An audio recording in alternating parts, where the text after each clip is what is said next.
tells you what stocks to buy or sell.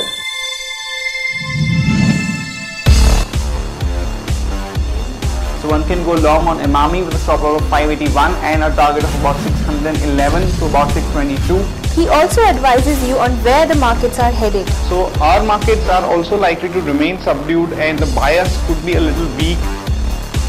Now he will simplify budget and all that comes along with it. Presenting Sharekhan's advisory head Hemang Jani, connecting with you this budget to help you understand budget and its complications.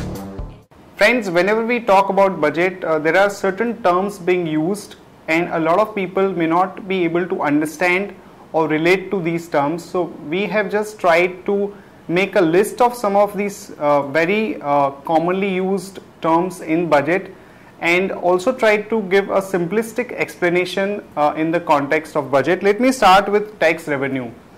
Tax revenue is the biggest source of income for the government, and it constitutes almost about 52% of the total income of the government. And what are the important components of this tax revenue? It has corporate tax, income tax, custom duty, excise duty, service tax and wealth tax. Now corporate tax and income tax are further classified as direct taxes, and custom duty, excise duty, service tax, these are classified as indirect taxes. Now coming to the non-tax revenue. Now what does this non-tax revenue mean? It means the income coming in the form of interest, dividend and profit from PSU, external grants, sale or auction of 2G spectrum and PSU divestments. Remember friends, in our case almost about 14% of the total spending is through the non-tax revenue. Now we shall be talking about the expenditure, and the expenditure is categorized in two parts. One is called the planned expenditure and the other one is called non-planned expenditure. Now what is planned expenditure? Friends, it's very simple. It means that the annual funds which are allocated under the 5-year plan and the spending that happens on account of that is called planned expenditure. Now let me give you an example of the planned expenditure. Planned expenditure is basically the spending towards the infrastructure like road construction, power, some of the rural employment schemes, midday meal schemes which the government is running to support the rural sector. All these are under the planned expenditure, and the total spending that the government does, the planned expenditure component is almost about 30 to 35%. Talking about the non-planned expenditure, here it includes spending on defense, subsidies, interest payments, salaries and pensions of the various government officials, and this is a huge component of about 65% of the total spending. Fiscal deficit is the most commonly used term while discussing the budget. Now let me try and explain to you what this fiscal deficit means and what it is all about. Fiscal deficit, very simply put, is nothing but the difference between the income and expenses of the government. Suppose the government's income is 100 rupees and the expenditure is about 120 rupees, then the extra expenditure that the government is doing is called the deficit. Now to fund this extra expenditure, the government will have to borrow, and that is done through public debt.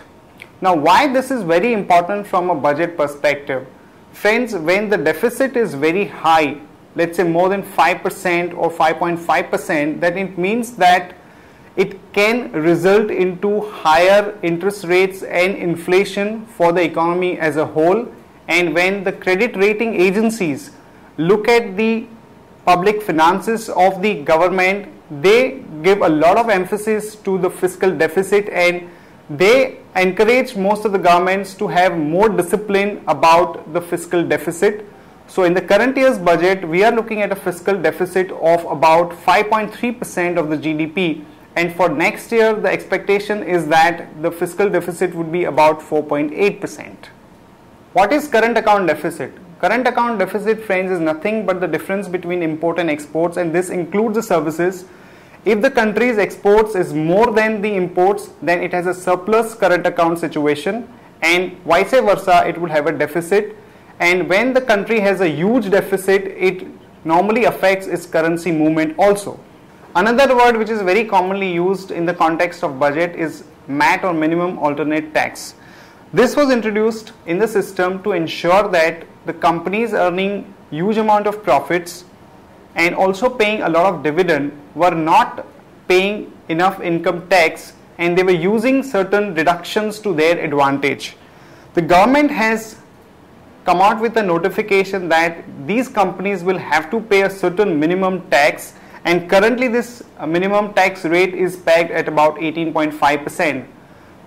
Which are the companies falling under the MAT and where the actual tax liability is more than the tax that they are paying?